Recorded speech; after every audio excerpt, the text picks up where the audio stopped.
Okay, I think we'll go ahead and get started. Looks like we've got people still signing on, but we'll go ahead and get started for everybody that joined us on time. Good morning. Welcome to our webinar, More Money, Less Problems. We're going to learn how to work and keep your benefits. I'm Brooke Lovelace with the Iowa Developmental Disabilities Council, and we are really excited to be sponsoring this event as part of our celebration of National Disability Employment Awareness Month, which is October. Being able to work and keep your benefits, this actually comes up frequently as an issue at our DD Council meetings. And so we thought it would be best to, get the experts in this area to share with our advocates some of the myths about working and losing your benefits. So I want to give a big thanks to Brian Dennis, Workforce Coordinator for Disability Services for Iowa Workforce Development, and Melissa Boens, the Medicaid Program Manager with Iowa Medicaid Enterprise, for being with us today and sharing some valuable information. Again, a good thank you to Melanie, who is interpreting for us today, and there's also closed captioning available. We will be taking questions throughout Brian and Melissa's presentation. You can use the chat function or the Q&A function, and we will be pausing and stopping throughout the presentations to go over the questions as Brian and Melissa are presenting. So with that, I think I will go ahead and turn it over to you, Brian. Good morning, ladies and gentlemen. So first off, I do want to thank Brooke and IDDC for having myself and Melissa join you today and talk about how work can and may impact your benefits, but also how to maintain or reduce the impact on those benefits. So I'm going to share my screen, and then we will start discussing Social Security and benefits planning and everything. Oops, I hit stop share when I meant to expand my screen.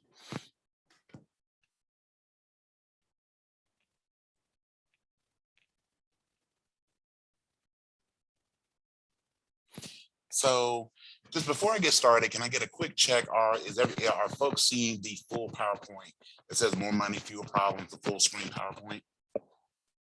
Absolutely fantastic. Okay, so again, my name is Brian Dennis, and I am the program coordinator for disability services with Iowa Workforce Development. And I do several things as part of that job. And one of the things that I enjoy most about that job, I get to talk about benefits and how those are impacted by work. And we all know that when you receive either disability or SSI benefits, and some folks receive both, Social Security is sometimes not always clear. And one of the big things that can impact those benefits, and even we look at your insurance through services such as Medicaid, which Melissa will talk about, we know one of the big things that can impact that is going to work, adding earned income. So we're going to discuss a lot of that today. Here's my one promise for today. You will not be an expert on this when we get done.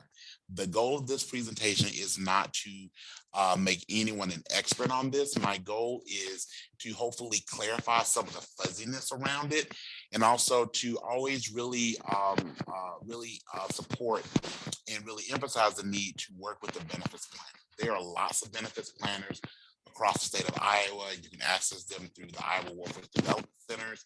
You can access them through Voc Rehab. There's a project called the WIPA project, WIPA. And there are lots of different organizations that do benefits planning. The goal of a benefits planner is really to help you understand how work resources can impact your benefits. So while I hope this clears up some of the mystery, the best way to really understand this is to get connected to a benefits planner that can work alongside you long term to understand how work may impact your benefits. So with that being said, again, there's a lot of information. I tend to talk a little fast. I'm going to really work hard to slow myself down a little bit, and I'll definitely be pausing for questions. But if you have anything, feel free to ask a question in the chat or let me know what your question is. So before we get started, I know everybody likes a pop quiz first thing on a Tuesday morning, right? So let's just go some of the things that have come up in my career regarding benefits. So here are a few true or false questions for you. On disability, I can only have $2,000 in the bank. If I make more than $1,000, I'll lose my disability benefits. I have to keep at least $1 of SSI to keep my Medicaid. I have to report my tax refund to the Social Security Administration. The rules for SSI and disability are the same. And then lastly, if I lose my benefits, either disability or SSI, and again, some folks receive both, I have to do a new application. So the first 5 questions, the answer to each one of those questions is absolutely false. But I've gotten all of these questions throughout my career, some of these really recently. The last question, which is if I lose my benefits, I have to do a new application. The answer to that question is really, it depends. But honestly, more often than not, you don't actually have to do a new application if you need to have your benefits reinstated. We're going to talk about each and every one of these throughout the presentation today. And at the end, we're going to go back and revisit these and give the answers, okay? Whenever we talk about benefits, the really big question is, what's going to happen to my benefits? When we look at benefits, we really have 2 types of benefits. A person's cash benefit, which is typically their SSDI and or their SSI benefits, and then their health care, their Medicare, their Medicaid, and again, some folks receive both. One of the big things to understand is that while we are talking about how work may or may not impact your benefits, just because work impacts one benefit potentially does not mean it impacts the other. But I completely understand when people have questions about that. My income and my insurance are really important to me too. So if I was going to try an activity that may have an impact on those, I really want to be sure what I'm doing. So again, we're going to talk about those things between Melissa and I in a lot of detail today. And again, I will say this again, always make sure you're connecting with the benefits plan. So, shocker of shockers, Social Security is not all knowing. So if you've ever had to deal with the Social Security Administration, you called them, maybe you're able to go into an office before the pandemic, you get those letters from Social Security, they often are not clear. Well, one of the first things you have to understand is Social Security is like any organization, it's a collection of people. And the way that these people answer questions, number one, is based on the information that we give them. So if we're not clear on the information that we're providing Social Security, or if we're not providing in a timely manner, the responses that we're going to get from Social Security are going to be confusing. Also, Social Security has a lot of programs under its umbrella. A lot of times the folks that you speak to on Social Security or at Social Security are really familiar with Social Security retirement benefits. They may not be as well versed with disability or SSI benefits. So again, this is again another plug to connect with the benefits planners through those resources I mentioned earlier. You can always reach out. My contact information is at the end of the presentation. If you're trying to find a benefits planner, I can always help point you in the direction to contact a benefits planner as well. But again, Social Security is not all knowing. And oftentimes the way you want to start is with a benefits planner and then involve Social Security once you've had at least some basic conversations with the benefits planner. Now, if Social Security sends you a letter that says call us or come to the office, well, they wouldn't say come to the office, but they send you a letter that says, hey, contact us by this date, definitely make sure you make contact. But if you're curious about what may happen, again, it's really a good idea to start with the benefits plan.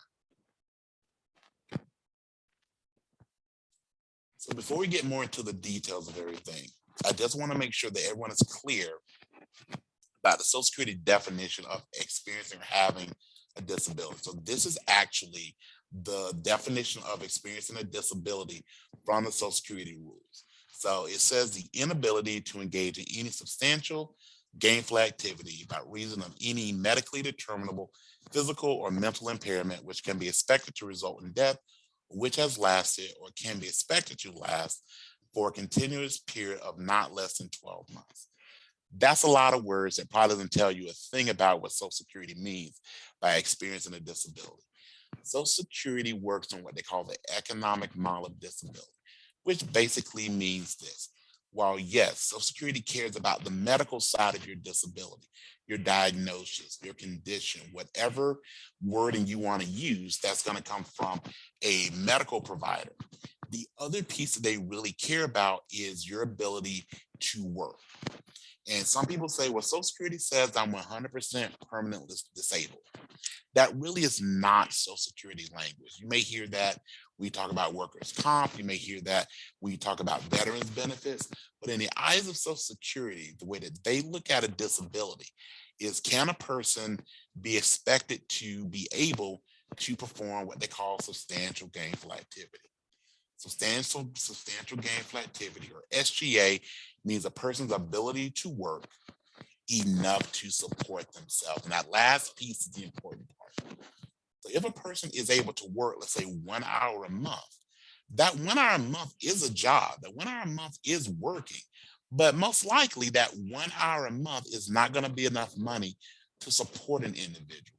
So when Social Security looks at you or me or anyone else, what they're trying to figure out, both when you apply for benefits and while you're working while on benefits, is, are you working enough to support yourself? When we get further into the presentation, Social Security actually gives a dollar amount to that concept. But just really understand, when Social Security is looking at you or anyone else and working, they're really, the measure that they go by, the standard that they go by, is, can a person work enough to support themselves? Like I said, we'll talk a little bit more about that here.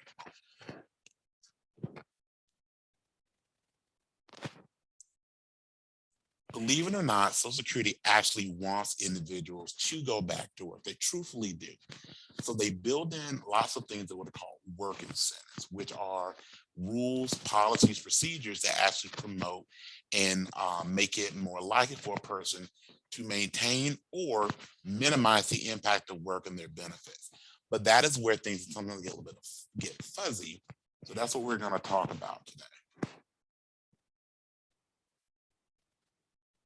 First off, Social Security has two different programs underneath their umbrella that are related to having a disability. One is Social Security Disability Insurance, or SSDI, and one is Supplemental Security Income, which is usually shortened to SSI. If you receive Social Security Disability Insurance, or SSDI, that is disability. When people say they're on the disability program, that's the program that they should be referring to. The SSI program, while it's based on you having a disability, is not the disability program. All right, and I just want to clarify that. We'll talk a bit more in a second. Then the final piece is, again, some people receive both. Some people receive both disability and SSI, and those folks are called concurrent beneficiaries.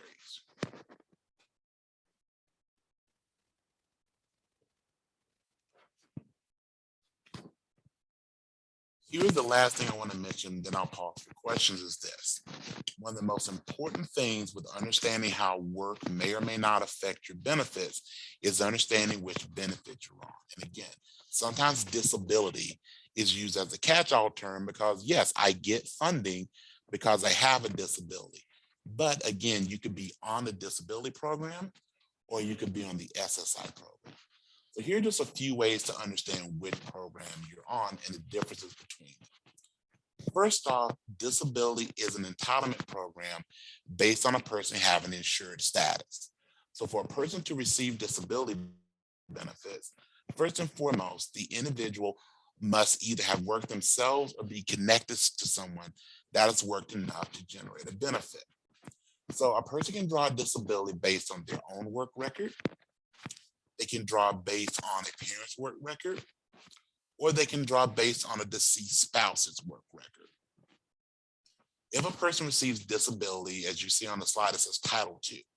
If a person is receiving the Title II benefit, the insurance that automatically comes with their cash benefit is Medicare.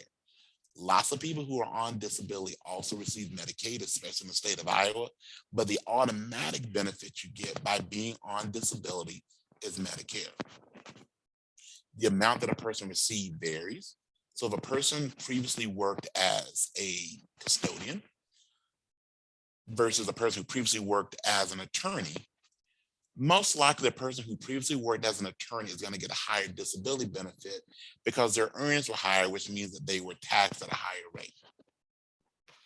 A good way of knowing which benefit you're on is when you get paid. So if you normally receive your benefits on either the 3rd of the month or a certain Wednesday, you're on the disability program. Another big thing to remember is that when you're working, Social Security counts your money, your paycheck, your wages, when that money is earned. We'll talk about it here more in just a moment. The other side is what they call a Title 16 benefit, which is SSI. So SSI is a needs-based program based on various eligibility, and it comes automatically with Medicaid. And again, those names are very similar. It's easy to get them confused, but disability comes with Medicare automatically. SSI comes with Medicaid automatically. You also can know if you're on SSI based on a couple things. So SSI has a set dollar amount.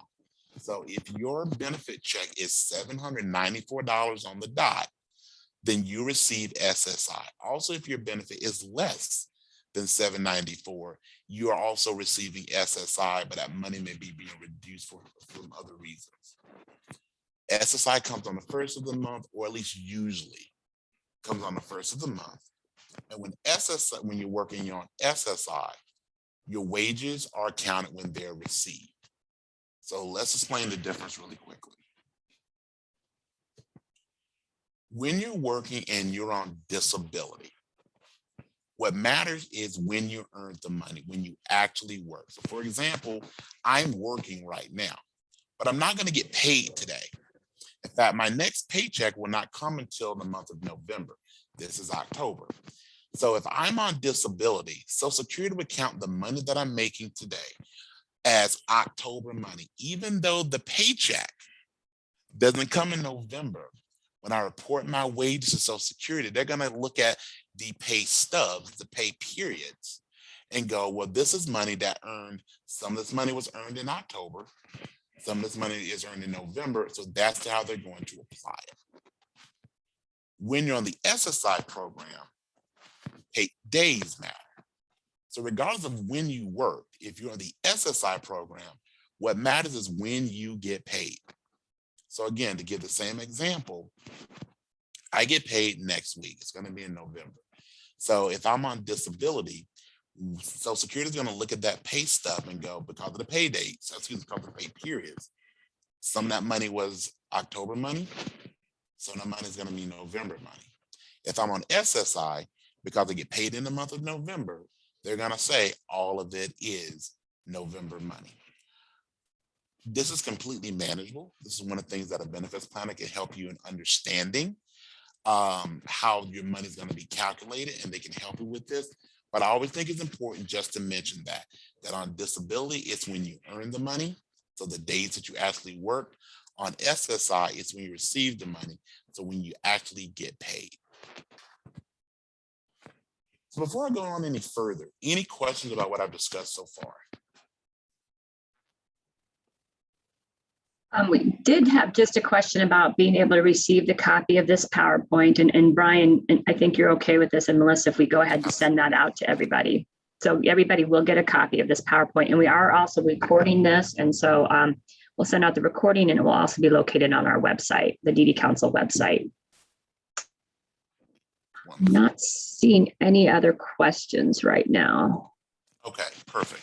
So now what we'll do, we'll actually get into how work impacts your benefits, really understanding that process.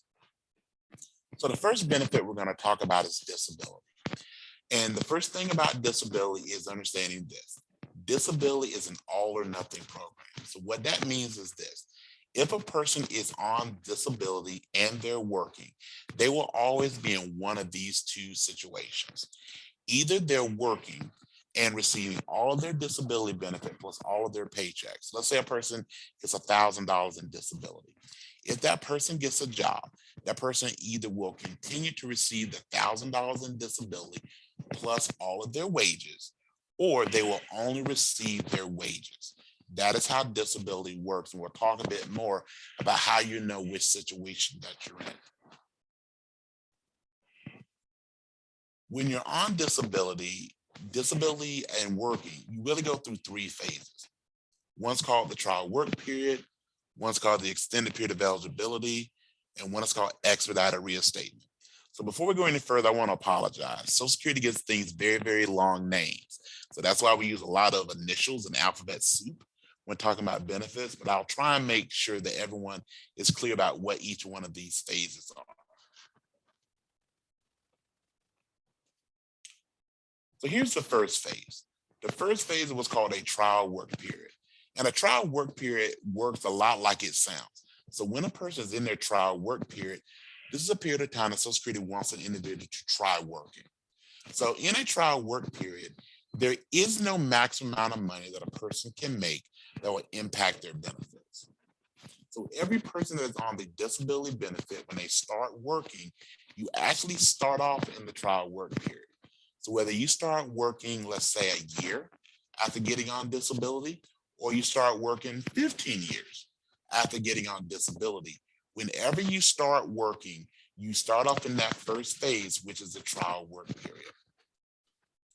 So I like to think about the trial work period sort of as a house. So it's a house that does not have a roof. So when you're in the trial work period, there is no amount of money that you can make that's going to cause your benefits to be impacted. You could literally make $1 million in a month from a job. And if you find that job, let me know. But you could literally make $1 million from a job in a month and nothing would happen to your disability benefits. But the trial work period is a house that does have a floor. You have to make a certain amount of money to even be considered as using your trial work period. Let's talk a little bit more about that. When you're in your trial work period, again, you have 9 months. But number one, do not have to be consecutive. They do not have to fall in a row. You can make as much money as you want to, as much money as you can, and nothing will happen to your benefits. In order to use up your trial work period, though, you do have to make a minimum amount of money. So by the fact that this is the tail end of October, I put both amounts on the PowerPoint slide. So one is a 2021 number and one is a 2022 number. So the number is going to be in effect in a couple months. So for 2021, for you to be considered using a trial work period month, you have to make at least $940.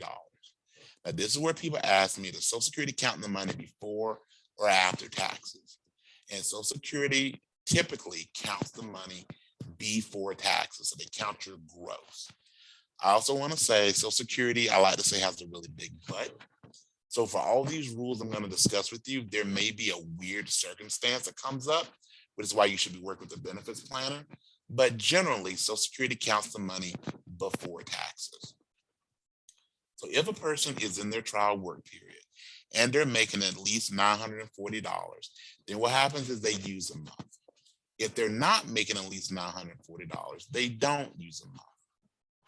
Once we get to January, that number goes from 940 to 970. So I'm just going to give you a really quick example of that. We're going to pretend all of this happens in 2021. So let's say a person gets a job at the beginning of 2021, and that job pays them $1,000 a month. Well, $1,000 is more than $940. So the first month that they work, what's going to happen is they make $1,000. They started off with 9 trial work period months. They actually burned one. So because they made $1,000, they go from having 9 trial work period months down to having 8. The next month they work, still make $1,000. What happens then is because they made $1,000 again, they go from having 8 trial work periods down to 7. The third month they work, for whatever reason, instead of making $1,000, let's say they make $500. Well, $500 is less than $940. So if they started the month with having 7 trial work period months remaining, they make $500, they still have the 7 trial work period months remaining. That's how the trial work period works. You burn a month if you hit whatever that number amount is. And if you don't make that much money, then you don't use a month. So for some people, the first 9 months that they work, they go to their entire trial work period. Some folks, it takes them years. Other folks, it never happens. It is a very individualized process. But regardless of how soon or how long it takes you to use up your trial work period, while you're in your trial work period, again, you will keep getting every penny of your disability benefits plus whatever you're making from your job. Any question about the trial work here before I move forward? We do have one question. Brian, using your example, I think it means 1 million a month. I think you're going by a year, not a month total. And you receive benefits. How long can you continue to earn that 1 million a month? Can you work at that job for at least 10 to 20 years until retirement and receive the benefits during your work life? So I did use 1 million a month just as an extreme example. So Okay. just to say there really is no limit. So some people go, well, what's the real limit? No, there really is no limit. So I may have to ask the question to be clarified again, but so here's how it works. So given that example, let's pick a number that's probably a little more realistic. Let's say you're working a job that's paying you $2,000 a month. Okay. So assuming that you've not used any of your trial work period month, you could work that job that pays you $2,000 a month before taxes for 9 months without anything happening to your benefits. Now, once that 9th trial work period month has been used, then you move into the next thing we're going to talk about, which is the extended period of eligibility. You definitely can work for a very long period of time with having little to no impact on your benefits based on different work incentives. So I'm going to talk a lot more about those incentives here in a minute, but the first piece we're talking about, which is trial work period, which is yes, if you've not used any of your trial work period, you can make as much money as you want to, as much money as you can. There legitimately is no limit. Again, I use $1 million to be a little extreme, but you can make as much money as you want to, and nothing happens to your benefits from the Social Security Administration. So Melissa's going to talk about some DHS stuff, such as your Medicaid. But in the eyes of Social Security, nothing would happen to your disability benefits, and nothing would happen to your Medicare. What happens after your trial work period is what we'll talk about in the next slide. Great. I think, Brian, that's the only question we have right now. Okay, perfect. So the next thing that comes up is what happens when your trial work period is over. All right. So here's what happens. So the trial work period is really important to know while you're in it. But what happens next is you enter into what's called the extended period of eligibility. So we're going to play out that example a little bit more. So let's just pretend that we'll use Brooke in that example.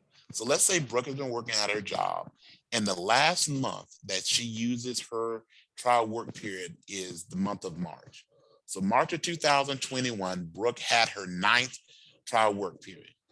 So what happens that now that she used up her 9th trial work period is the very next month, which is the month of April, Brooke enters into what's called the extended period of eligibility, or EPE for short. Here's what the extended period of eligibility is. Number one, the rules change a little bit. That's why it's important to work with the benefits plan. When you're in your trial work period, the amount of money that you can earn to just trigger the trial work period is $940, but nothing happens to your benefits. When you hit the extended period of eligibility, this is where Social Security may have an impact, work may have an impact on your benefits. The first thing to understand is that the numbers change, is what I have in the second bullet point on the slide. For 2021, the number that matters goes from $940 to one of two different numbers depending on what your disability is. If you have a disability that is not blindness, and that's how it reads. If you have a disability that is not blindness, then the amount of money you can make without anything happening to your benefits is up to $1,310. If you make $1,310, something may happen to your benefits. We're going to talk a lot about the may coming up. If you're a person who is blind, the number is higher. The number is $2,190. Again, that is how much money you make before taxes. And you can make that before anything happens to your benefits. If you look at 2022, the number for, if you are non-blind, is $1,350 a month. And the number, if you are blind, is $2,260. Well, let's talk about how the EPE works. When you're in the extended period of eligibility, the first thing is this. We'll keep using Brooke as an example. So Brooke went through her 9 trial work period months and nothing happened to her benefits. But now we get to the month of April, and let's say Brooke is making $1,500 from her job. $1,500 is more than $1,310. So the first time Brooke does this, Brooke is going to hit what's called substantial gainful activity, all the way back to the beginning. The first time Brooke makes substantial gainful activity, Social Security will actually not do anything to her benefits. What Social Security is going to do is they're going to say, okay, Brooke, you made over substantial gainful activity. Well, actually going to say you made substantial gainful activity. So because you made substantial gainful activity, we're going to trigger what's called a grace period. What a grace period means is this. Social Security is going to guarantee your next 3 benefit checks. They're going to say, we're going to see if the job maintains, if anything changes. So we're going to give you your next 3 benefit checks, no matter how much money that you make. They're going to guarantee they're going to lock those in. Okay. So again, that's called your grace period. I want to pause just for a second and explain what that means in reality when it comes to the money coming into your household. So Social Security pays out disability benefits a month behind. So what that means is this. So in the month of October, if you receive disability, the money that you received in the month of October 2021, that was your September 2021 benefits. The money that you get in November is actually your October 2021 benefits. Okay, if that makes sense. So Social Security always pays you 1 month behind. The reason that this matters is that if you've ever gotten a letter from Social Security, they would usually talk about disability in the months that you're eligible for benefits. Well, we want to make sure that we understand what eligible means, which is whatever month you're eligible for a benefit on disability, you actually get paid that money the following month. All right. So if we go back to Brooke's example, and in April of 2021, she made $1,500. Social Security is going to say, okay, Brooke, we're going to give you your grace period, and your grace period is going to be April, May, and June of 2021. Again, the months that her grace period is for the months of April, May, and June of 2021. What that really means is she will continue to get her disability benefits in May, June, and July. Because remember, she gets paid a month behind, okay? So Social Security says, we're gonna protect your benefits for April, May, and June. That means you will still get your benefits in May, in June, and in July. So what this really means is that between the trial work period and the grace period, a person can work a solid year, 12 months, and make as much money as they want to, as much money as they can, and nothing happens to their benefits. If a person, though, has used up their trial work period, and if a person has used up their grace period, what happens next? So what happens next is this. If Brooke continues to make $1,500 and she's used up her trial work period and she's used up her grace period, then something may happen to her benefits, which is this. Social Security may cease her benefits. Now, there's a couple terms that Social Security uses that sound like they mean the same thing, but they mean very, very different things. So one is ceased, one is terminated. If Social Security says your benefits are ceased, this is what they're saying. Because of the money that you made from work, we're not going to send you your disability benefit for 1 month. And they'll reevaluate this on a month-by-month basis, okay? So you're still on the disability program, your benefits are just ceased. So Brooke, we're not going to send you the $1,000 in disability benefits because you're making $1,500 from work. That's what cease means. Terminated means they've actually cut you off the program. You actually exited the program. But most people have to go through several steps in order to be terminated.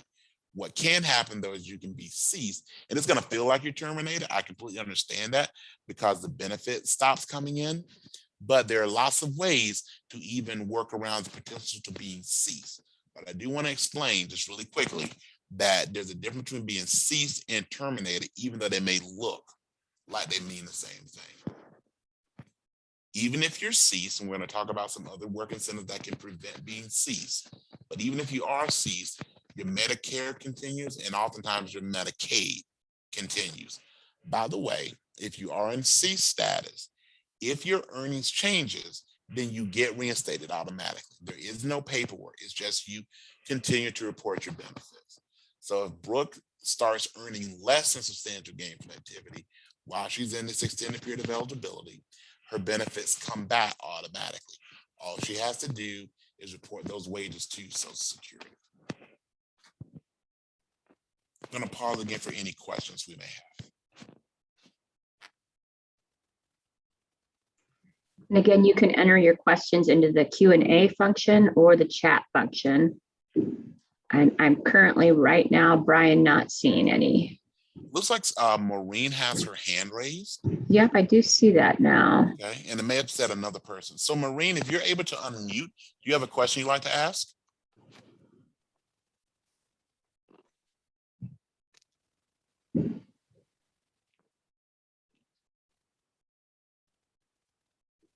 She might not be able to unmute. Okay. Emily, do you know if they're able to unmute?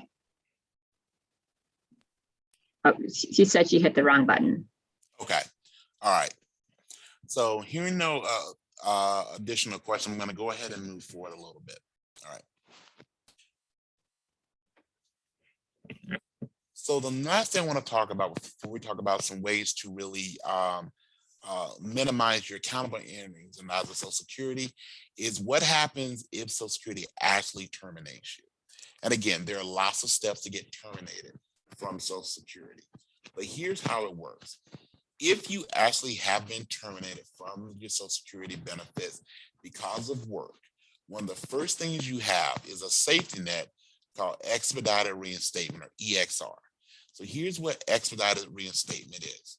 Number one, if you are someone who received either disability or SSI benefits, and the reason that they stopped giving you your benefits because you were working, you can get those benefits reinstated if you meet the following criteria. Number one is that you're no longer making substantial gainful activity. All right, so if you're making $1,500, $2,000 and something happened with your job, maybe you had to quit because your health took a downturn, maybe you got fired, the business closed, what happened, whatever. Your earnings, though, are now under substantial gainful activity. You have to still have the same or related disability, whatever is the disability that caused them to give you your claim. And then it has to be within 5 years of someone being terminated. So Social Security count these in matters of months. So if someone is terminated in October of 2021, they have from October of 2021 to September of 2026. That's that 5-year window. That if their earnings are no longer at substantial gainful activity level, and they still have the same related disability, Social Security will reinstate their benefits. So here's what that looks like in reality. A person would contact the Social Security Administration. They would say, my name is Jack or Jill, and give the Social Security number, and they'll state they need to be reinstated. What Social Security will then do is they will give them, with you fill out a little bit of paperwork. It's a couple pages. It is not a new application by any stretch. They will give you what is called provisional benefits, which means the Social Security will give you back your benefits for 6 months while they do a medical review. So your benefits will restart, and they will have releases so they can contact your medical providers to basically verify you still have the same or related disability. So if you're a person who is drawing benefits because maybe you're in a wheelchair, they're going to double check that. If you're a person who's drawing benefits because you experience blindness, you're going to get medical records verifying that. But as long as the medical records verify that you have the same related disability, then your benefits will continue on like they had before. It's only if the medical review shows that you no longer experience the same or related disability that you would not pass the expedited reinstatement, and that is when you need to do a new application. So just to revisit that, if you work enough that Social Security actually terminates you from your benefits, you can have your benefits reinstated. The only barriers related to this process would be if you are either A, you no longer have the same related disability, maybe you're still working at above substantial gainful activity, but that probably would not occur, and if it's gone outside that 5 years. So you worked a job for 10 years, let's say, and now your job has gone away, you need to get back on your benefits. Unfortunately, then you would need to do a new application, but because of that 5-year window, you do have a pretty big safety net in case anything happens to your job and you need to return to your benefits.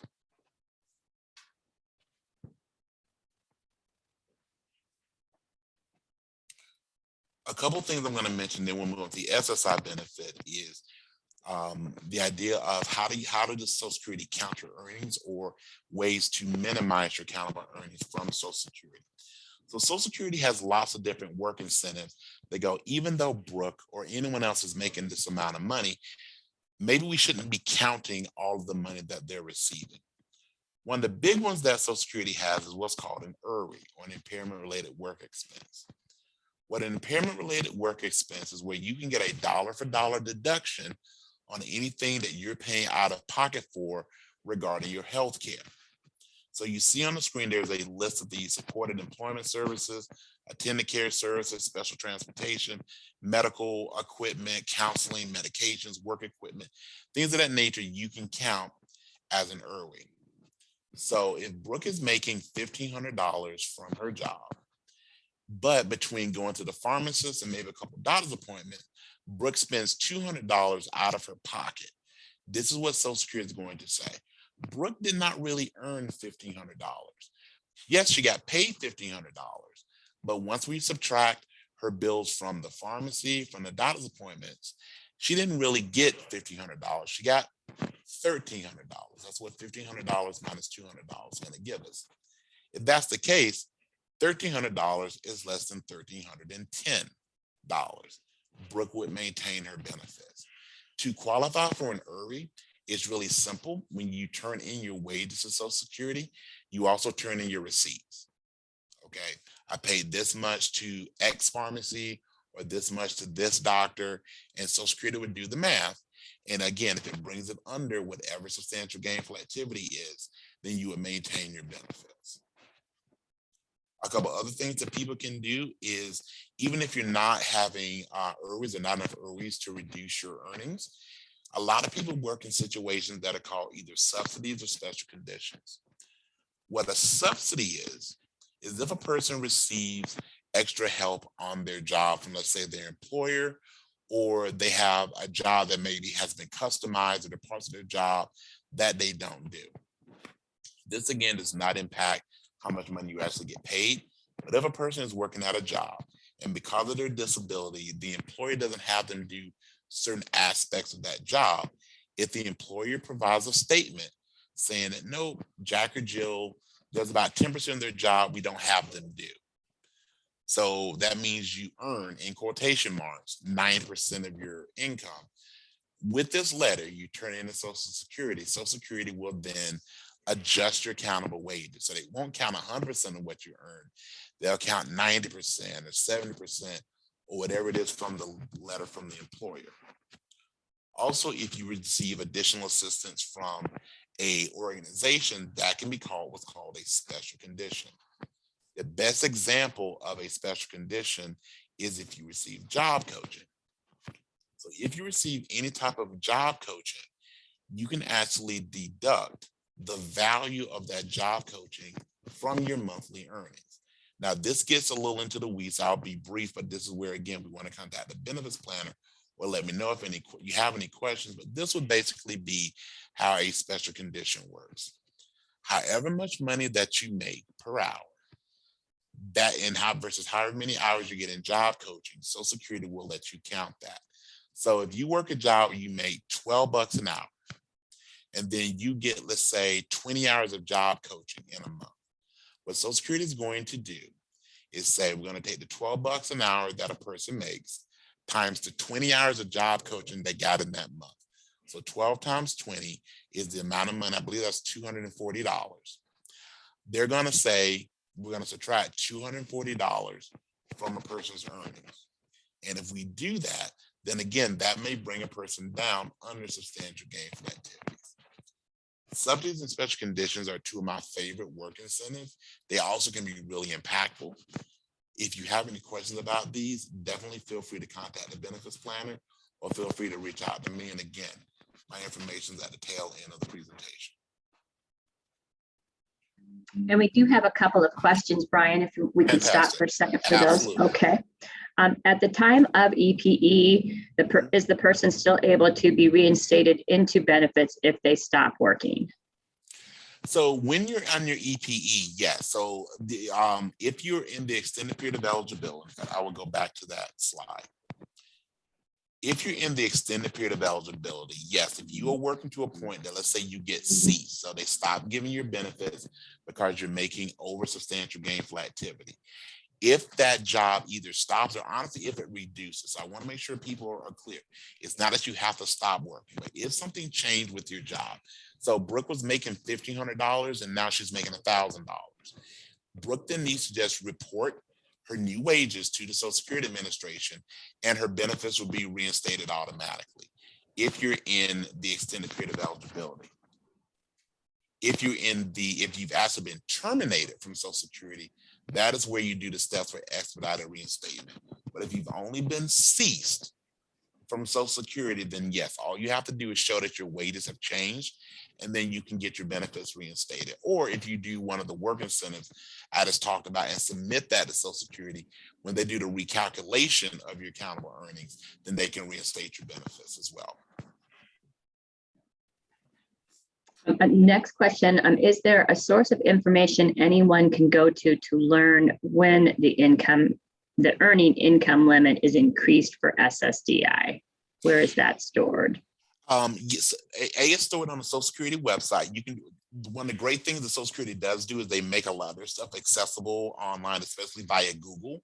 Google's a great search engine to look up Social Security. So one of the things that we're going to send out after the presentation is the updated numbers. But if you just Google Social Security changes and put in 2022, it should give you the listing as well as the link to go to the Social Security page where they have the press release with the new numbers as well. But again, we're going to send that out along with the PowerPoint slides after the presentation that will cover all these numbers as well.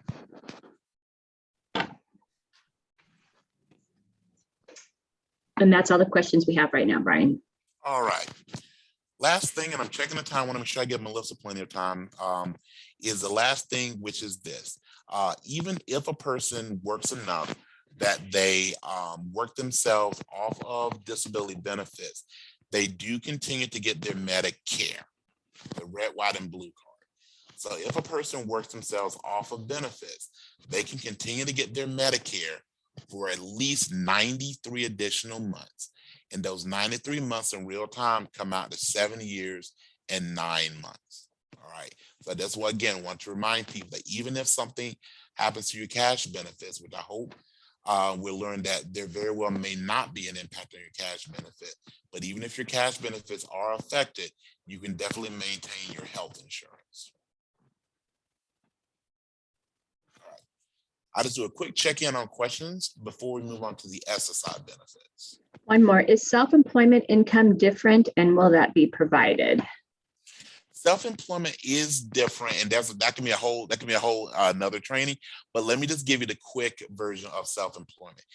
If you're self-employed, number one is that Social Security does not count your gross benefits. They count what's called the NESI, which stands for net earnings for self-employment. We don't cover that in this presentation. We'll focus more on wage employment, but just quickly, here's how it works if you're self-employed on Social Security.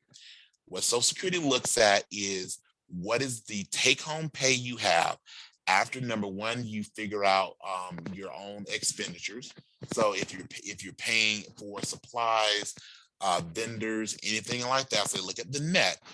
And because you also have to pay for your own like FICA taxes, they actually don't look at the net. They look at about 92% of the net. So again, we can definitely get some information pushed out as well. But yes, you do have to report your self-employment. That Social Security has a specific form they would like self-employment earnings reported on, but they take roughly 93% of whatever your net earnings is. And that's how they determine if you're working substantial gainful activity. Is again, they look at how much earnings, or they can also look at how much you work. in a month. So again, self-employment is that can be an hour and a half presentation on its own, but I can definitely give some resources or information that Brooke can push out as well.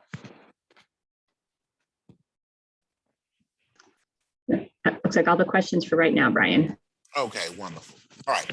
So the last part of that I'm going to present on before we turn this over to Melissa is the SSI, or the Supplemental Security Income Program.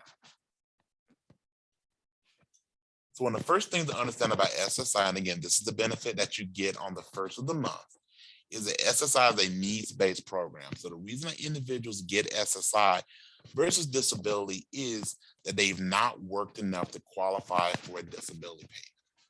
One of the first things that happens is that if a person goes in to the Social Security Administration and applies for benefits, they're going to see if a person actually qualifies for disability. And to qualify for disability, generally you have to have worked 5 out of the last 10 years. So even if you had a really long career, but you've not worked for several years, you may not qualify for disability benefits. But if a person has worked 5 out of the last 10 years, then generally they would qualify for a disability benefit if they meet the medical standard. The medical standards for disability and SSI are exactly the same. That really long definition from the beginning of the presentation. What makes the difference if you receive disability or SSI is if you have worked enough to generate a disability benefit. If you've not worked enough to generate a disability benefit, or if you're under 18. So if you're under 18, the only benefit you can get is SSI. So if there are any folks on here that are under 18 or support or know folks that are under 18 and receiving benefits from Social Security because of a disability, those folks are on SSI. But if you receive SSI, a couple things to remember is that it's needs-based, so it's not a lot of money. It's paid out of general tax dollars, and it's meant to provide enough money for basic food and shelter. The other thing is that in the state of Iowa, it comes with Medicaid. Most states in the country, if you receive SSI, you automatically receive Medicaid. You notice I said most, not all. I think about 34 states in the country. That's the rule. But if anyone is receiving SSI and maybe you're looking at relocating out of the state of Iowa, it would be a good idea just to double check, does Medicaid come automatically when you move to that state? You can look up it online. You can definitely contact the DHS provider for that particular state and ask those questions. But I just always suggest that if you're someone that, especially if you use your Medicaid a lot and you're going to be moving, just double check that so you're not surprised when you relocate. That is the basic eligibility for SSI benefits. And when you receive this PowerPoint, the link in blue takes you to the Medicaid website. And here's what really matters to folks, the amount of money that SSI is. So it's set every year, what's called the federal benefit rate.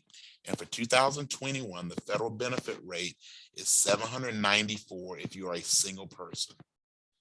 If you are a single individual, once we get to January, that amount of money is going to be $841. You're getting a decent increase.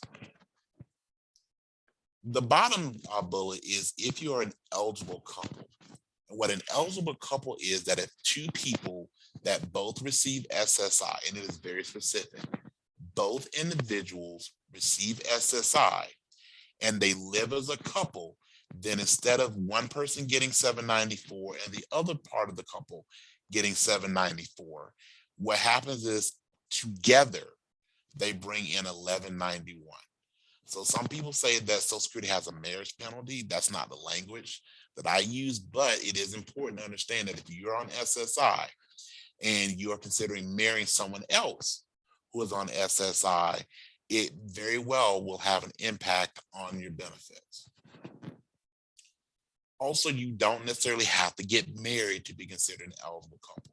If you do get married, yes, you are an eligible couple.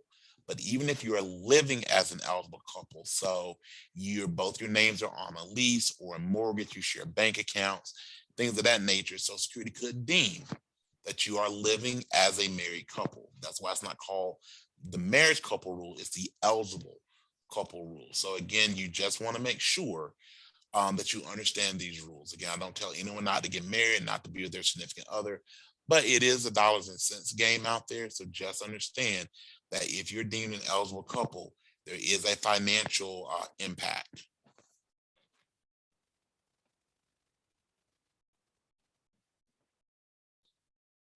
Let's talk a little bit about the SSI program. So when you're on the SSI program, very different from disability. On SSI, if you add income, instead of it being an all or nothing program, when you're on SSI, your benefits are actually reduced based on income that's coming into your household. It's also much more than only wages. So here's the income that impacts your SSI benefit. Number one is it can be unearned income, which we'll talk about here in a moment, gross wages and earnings from self-employment, as well as if you work a wage job. And then if you get what's called in-kind support and maintenance, which is if someone is taking care of your food and your shelter for free. So someone is, if an individual says, hey, you can live in my house or my back room or what have you, and they don't charge you rent, or someone is buying all of your food for you, that can also have an impact on your benefits. Before I go forward, let's talk about the group that this most often happens to. The group that most often encounters this in-kind support and maintenance, where their benefits are impacted because they're living rent-free, oftentimes happens with young people who are still living with their parents. So if there are any parents that are attending this, if you have a child that is receiving SSI benefits, or an adult child that's receiving SSI benefits, one of the things that they should do to avoid having their benefits impacted is pay rent. They need to have some type of written agreement that they're going to pay rent. If you and they decide they don't want to do that, that's absolutely fine.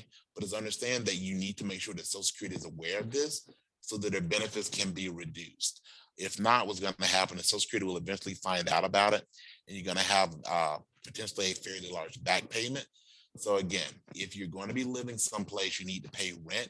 And if you're not paying rent, then you need to make sure Social Security is aware of it on the front end, just to avoid any type of unnecessary back payments.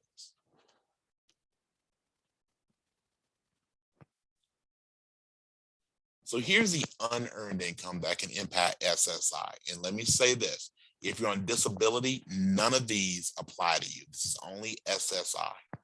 So on the SSI program, the common forms of unearned income that can impact your benefits is if you receive both benefits. So if you receive Social Security disability benefits, you receive veterans benefits, workers' comp, a big one is unemployment benefits, child support, or FIP. All those things can impact your SSI benefits.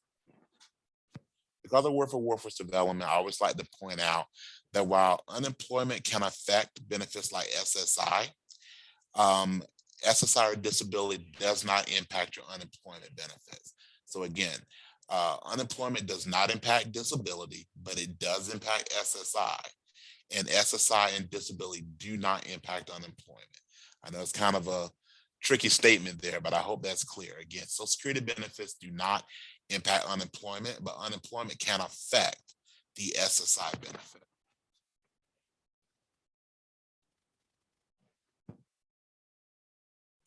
Here's what's not considered accountable income. So these things will not impact your benefits, which is number one, if you get assistance that is not food or shelter. So if someone's paying your rent for you, it can impact your benefit.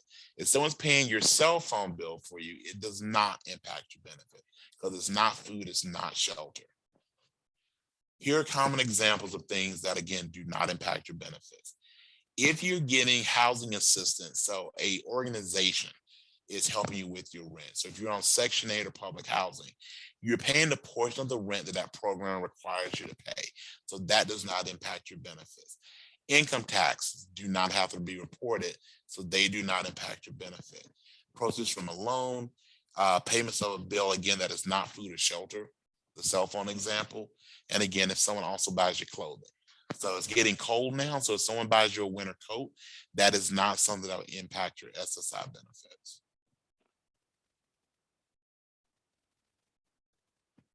Lastly, our resource limits, and then I will come back for any questions, which is your countable resources cannot go above $2,000 the last day of the month if you're an individual, and they cannot go above $3,000 the last day of the month if you're part of a couple.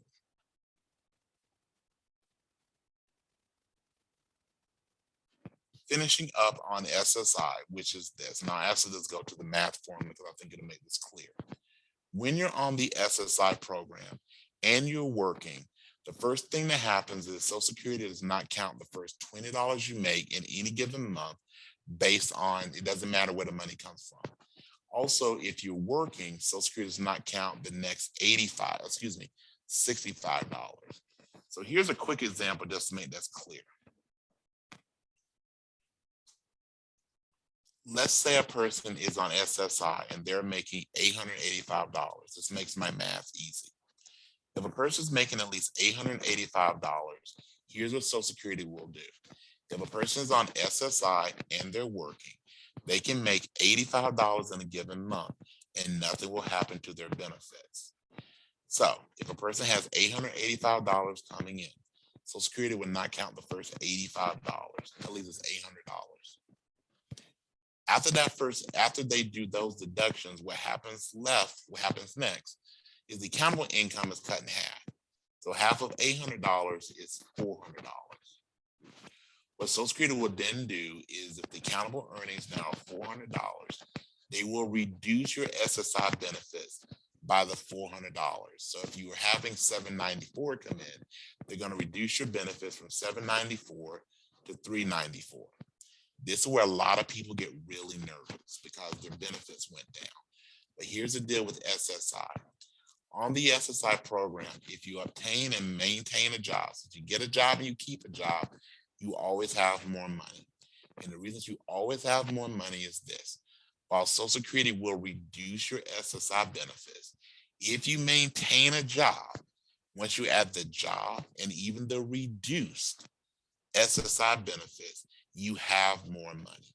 So the example here is while a person was making $885 from a job, while that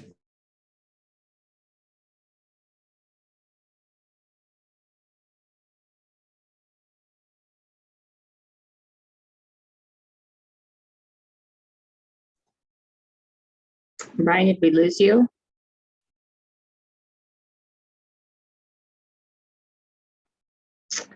Looks like Brian may have froze. We'll give him a couple minutes here to reconnect.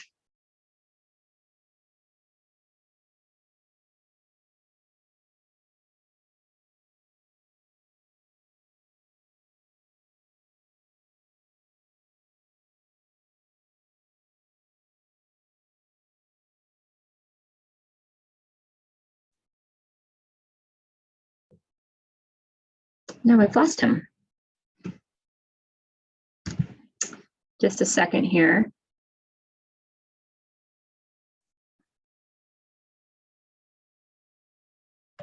I wonder, Melissa, while we're waiting for him to rejoin, if you want to start going over the Medicaid for employed people with disabilities. Yep, I can. Let me grab the PowerPoint. I have it right here. I think okay. I can pull it up. I think. Will that work? Yep. And while you're pulling that up, I'll just go ahead and start talking a little bit for the introduction for it. I'm Melissa Boens. I am the Medicaid Program Manager for the adult and disabled populations. And I work at the Iowa Medicaid Enterprise, or IME. And one of the things that Brian was talking about that I just wanted to make sure that everybody's aware of is that Social Security actually makes the Medicaid determinations for our SSI individuals. So if somebody's receiving SSI, they don't have to let us know of their earnings because Social Security has already factored that into the benefit. So just something to keep in mind with that population. SSI is those determinations for Medicaid are made at Social Security, and then anybody that's getting the SSDI would apply for Medicaid with us. All right, are you ready? So for MEPD, that is our employed our Medicaid for employed persons with disabilities. And this is kind of the overview here, and then I'm going to get into each of these a little bit more specific. The individual has to be disabled. They have to have earned income from employment. They have to be income and resource eligible. They have to be under 65. And then the resource limit for this program is higher. It's 12,000 for an individual and 13,000 for a couple.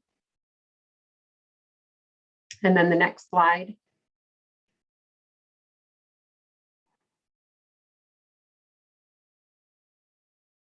So general eligibility for our MEPD program is that an individual is under age 65.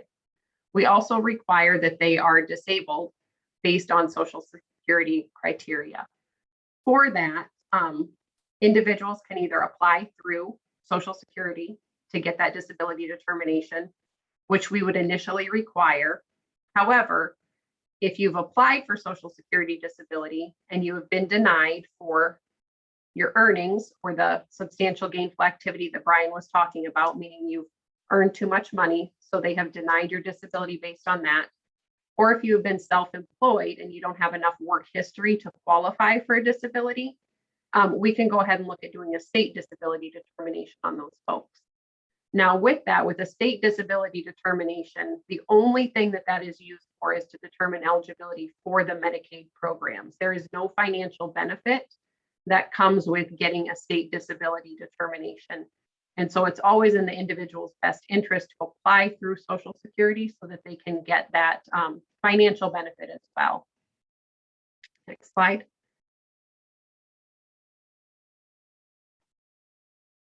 For earned income, we do require that individuals have earnings in the month that they apply in order to determine eligibility for the MEPD program.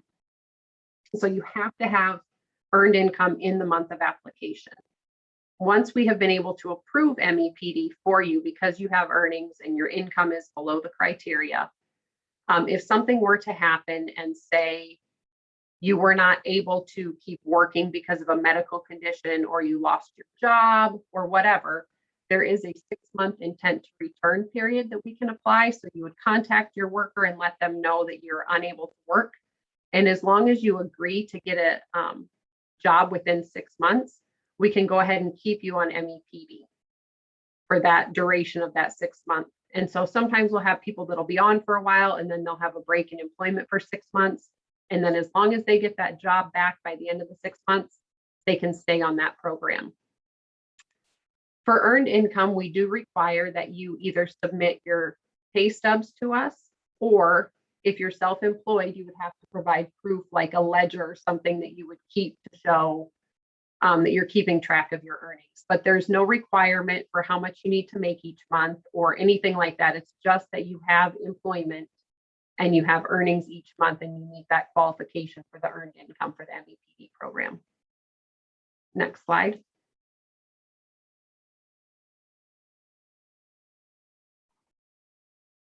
When determining eligibility for the household or for MEPD, we have to look at the household size. So if we have an applicant come in and they're under 18 and they are not married and they're applying for, most of the time they're going to be eligible under a different Medicaid program. But in the event that they're not, we can look at MEPD for an individual. Typically, we would start at age 16 just because that's kind of, but again, most of those kids were probably getting Medicaid through a different program. We have the Medicaid for kids with special needs, which maybe they would qualify under that. So they don't have the earned income requirement. But in the event that you have somebody under 18 and unmarried, we would count their parents' income, any siblings that are under 18 and unmarried in that household, as well as any children that the applicant might have. So any income of those individuals is going to be counted in the household size to determine eligibility. If our applicant or member is over 18 or they are married, we would count their spouse's income as well as any unmarried children that they would have under age 18. So those are the two factors determining who's counted in the household size for MEPD. Next slide. As Brian was going over the different income disregards that they use for SSI, you'll notice that Medicaid uses those exact same income exclusions. So we would allow $20 general income deduction, and then we would total up all their earned income, and we would allow a $65 deduction from their earned income, as well as half of the remaining balance. Then we're going to take that net household income and compare it to the household size. So you could see for a household of 4, the net income limit would be $5,521 a month. So as long as the household is under 250% of the federal poverty level, then the individual would be considered to be eligible for MEPD. Next slide. For the resources, the individual can have up to $12,000. If they're married, that goes to $13,000. We do have exclusions. We exclude the retirement or pension funds. We exclude any funds that are in a medical savings account or funds that are in assistive devices or services. We can exempt those if they've got assistive technology accounts. For the retirement or pension funds, as long as the individual continues to be working, we would continue to exempt those funds. Next slide. So now that we've determined that an individual is eligible, their household size meets the income limit of less than 250% of the federal poverty level, their resources are below the limit, then we're just going to look at the applicant's income. So we're going to take that individual that applied, and we're going to take their gross income and compare it to 150% of the federal poverty level for an individual. So if their gross income was above $1,610 per month, they would be assessed a $34 a month premium. And those premiums are kind of a sliding scale based on how much you earn.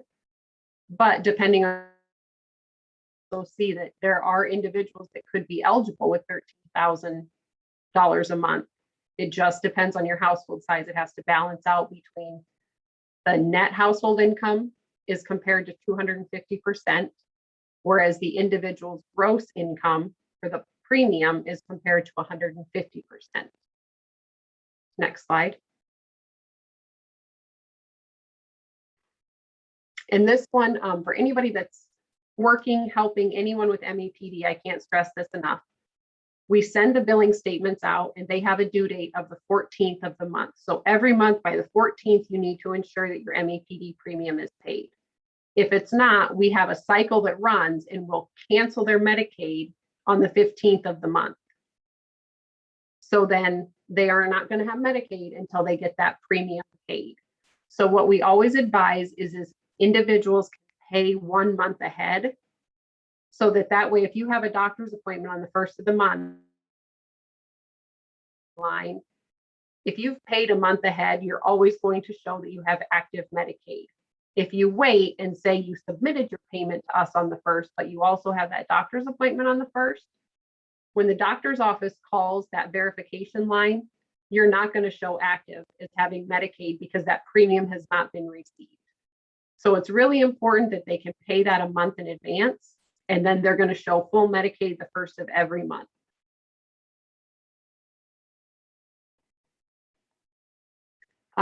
That wraps up the MEPD portion for Medicaid. Are there any questions out there? I'm not sure if Brian was able to join or not, but if we can do any questions. We do have a question that and does look like Brian is back with us, but a question for you, Melissa. If somebody is on Medicaid first, working and then gets an SSDI disability determination with an overpayment, does that kick them off Medicaid? Is there a 9-month grace period regarding that lump sum? Yep. So anytime someone receives a lump sum from Social Security, the thing that we say is it has to be in a separate identifiable account. So if you got, a $30,000 back payment, as long as you keep that in a separate identifiable account, we can exclude that for up to 9 months. Do we have any other questions? Oh, there might be one more.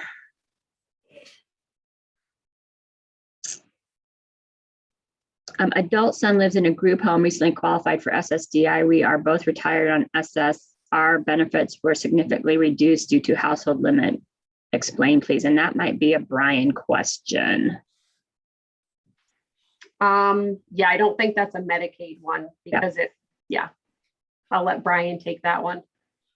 Sure. So I apologize. I'm not sure what happened. My computer decided it wanted to disconnect from the internet, and I had to restart. I apologize. So, Brooke, can you read the question for me again? Well, I can go into the chat and have to look at it. So you bet. We do have some that were before this one too, but just popped up. Sure. Adult son lives in a group home, recently qualified for SSDI.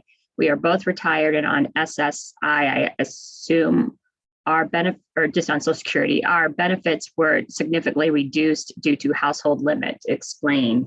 Yes. So what is happening in this situation is your son was recently approved for SSDI, but he, I'm assuming, was approved for what's called the childhood disability benefit.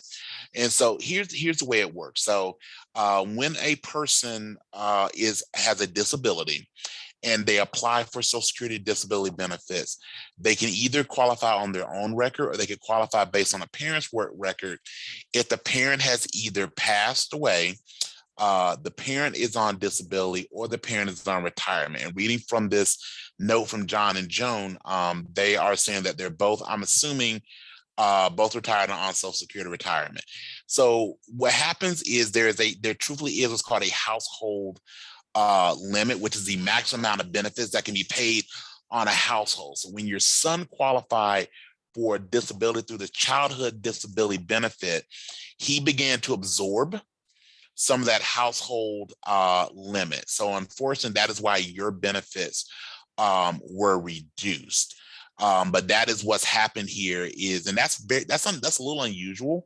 I'm not sure how much your son qualifies or all that stuff individually, but that is what happens is there is a household limit of how much money can be paid out from Social Security, because disability and retirement come from the same pool of money ultimately. So there's only so much based on earnings that can get paid out to a household. And when it was just the two of you, you were using whatever amount you were. Now that your son is drawn out of that, look at it like that same bank account. To pay all three of you, they've had to reduce your benefits to pay your son's benefits.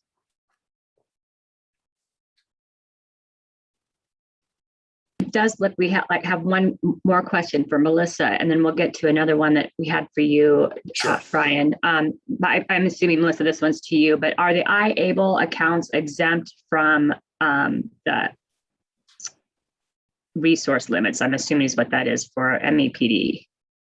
Yep, the ABLE accounts would be exempt for resources. Great. Thank you, Melissa. And then this one came back from earlier. How old should a beneficiary start paying rent if living with a parent in determining in-kind support? Sure. So in-kind support only applies to SSI, and if a person is going to be receiving SSI benefits, to avoid that reduction in payment, they should start paying as soon as they start receiving the benefits. There's not an age factor; it is that the benefit comes in. So they should be consuming that, but especially if you have an adult child, 18 obviously, but that is basically how it happens, that any person receiving SSI benefits, they should be paying a portion of their benefits towards their housing. All right, thanks, Brian. We've got 10 minutes left. Brian, do you want to go back? Absolutely. So is there a slide that you think? If you can just go back a little bit, we're on SSI, and I think we're on the calculation. That's when we got cut off. And again, I apologize. So this one here, right there. Perfect. Sure. And given our time, I will be clear. And if anyone has any questions, again, feel free to reach out to me and I will definitely clear. So again, I apologize for the interruption. So when a person's on SSI, again, the way that it works is that if a person is receiving the SSI benefit and their work, and so those are the two incomes, SSI and a job, what Social Security does is they exclude the first $85 that a person makes. After excluding the first $85 that a person makes in any given month, Whatever is left, Social Security divides in half. So in the example on the screen, we excluded the first $85 that brought our $800 down, excuse me, our $885 down to $800. We then divided the 800 in half, and that left us with 400. And the 400 is what was deducted from the SSI benefit. This is where the video cut off, at least on my end. So what I wanted to additionally explain is this.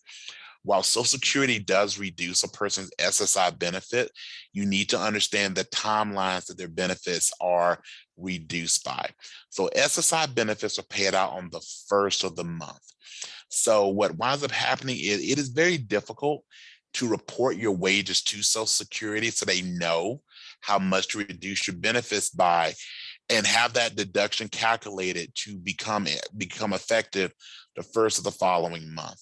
I've worked jobs that my final paycheck was the last working day of the month. So usually the first was a day or two after I got my final paycheck. So there was no way with timelines for me to report wages in time for the benefits to be properly adjusted. So with that, what Social Security does is that they apply the reduction 2 months after you report the wages. So to give you an example, if a person reports their wages, if a person on SSI, and they report their wages for the month of October, that reduction applies to the month of November because there's not enough time based on your October wages to reduce your November benefit. I hope that makes sense. So if you make money in October, it reduces your benefits in December. If you make money in November, it'll reduce your benefits the following January, all right? What really matters is this though, how much money gets your SSI benefits down to zero? Which Social Security calls it the break-even point. I call it the magic number. But the magic number is $1,673. What that means is this. For a person to have their SSI benefits reduced to zero, they have to be earning at least $1,673 if the situation that they're in is that they're working and they have their SSI benefits. Can we go to the next slide?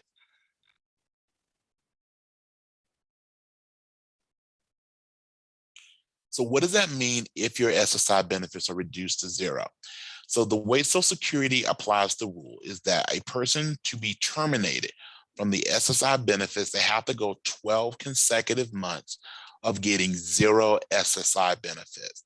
So if a person's SSI benefit is reduced to zero starting in, let's say, November, then a person has to go from November of 1 year to October the following year. Those are those 12 consecutive months of every single month having zero SSI benefits. If they get even $1 of SSI, let's say in the month of May, based on their earnings, they qualify for $1 of SSI. Then they go back to having zero SSI benefits the following month in the month of June. June is month one all over again. So again, if a person is working and on the SSI benefit, first thing is for most people, they have to make close to $1,700 from their job for the SSI payments to go down to zero. And then they have to maintain zero money coming in from SSI for 12 consecutive months to be terminated. If they are terminated from SSI, then they can reapply for, not even reapply for benefits. They have the Expedited Reinstatement rule, just like disability is. So you get that 5-year grace period, 5-year safety net, where if your earnings drop down enough where you would qualify for an SSI benefit, you can get your benefits reinstated. But before you have to worry about being reinstated, you again have to go 12 consecutive months of zero SSI benefits to actually be terminated. Next slide, please.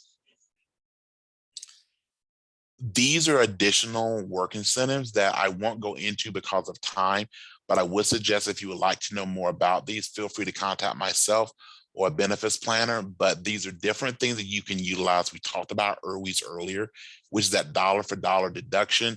You also, if you are age 22 or younger and you're in school, you can actually work a job and have a great deal of your earnings from your job not counted by Social Security.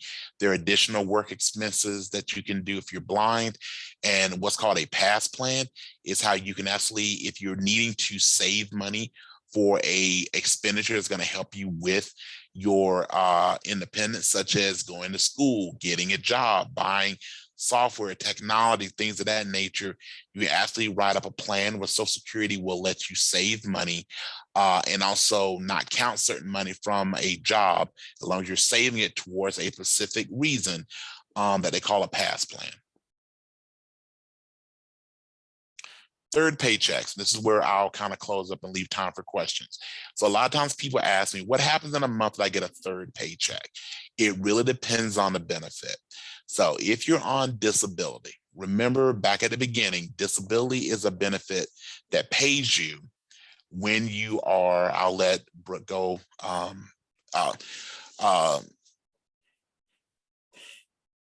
it's a benefit that pays you. I see time. I'm so sorry. So if you're on third paychecks, do not impact you if you're on disability. They do impact you on SSI. So again, I just noticed the times. I will be very brief. I apologize for a technological problem, but yes, if you're on disability, third paychecks not impact you, but on SSI it may. And as you can see, there are contact information. Sorry, Brian, I didn't mean to make anybody motion sickness by going No, through that's those perfectly slides. fine. No, I appreciate you getting to the end so folks can see it. I just wanted to make sure they had that. We do have a couple more questions here if you've got a few more minutes. Yes, I do have a couple minutes. Okay. What is the household benefit limit to receive SSI? Or it just says SS. I'm sorry, I need a little more to kind of answer that question. With SS doesn't, I'm going to go into the chat myself so I can kind of see how that's. And that's in the question and answer one. Okay. I can see if I can unmute Maureen if she would want to answer. Yes. See if I can find her here.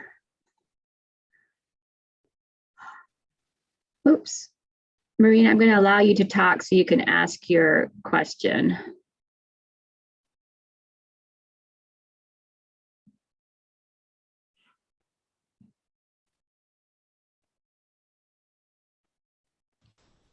Here you go. Okay, I'm unmuted now. Hey, Maureen. Hi, Brian. You were talking about the household limit. That family had the question about that they were retired and then their child received. Do you know what the household limit is? No, because what matters, because it's based on the earnings of the parents. So if you're drawing it, so in as if a childhood disability benefit, it would depend on the earnings that were contributed by the insured worker. So kind of like the example I said, like, hey, if someone worked maybe as a custodian versus worked as an attorney, their benefits would be different. That household limit is going to be different as well. Okay, so you would just have to contact Social Security. Contact Social Security, yes. What that is. Okay, that was my main, so I wasn't aware of that, so thank you. You're very welcome. And I think you said there was another question, Brooke. Well, Lisa, just wanted to thank you very much for doing a great job discussing difficult topics. Well, again, feel free to reach out if you have any questions. And again, I will be sending out some additional resources that we pushed out to the group who attended today. Yes, we will make sure everybody gets the PowerPoint that will also have Brian and Melissa's contact information and then the additional resources that Brian did mention. But we appreciate.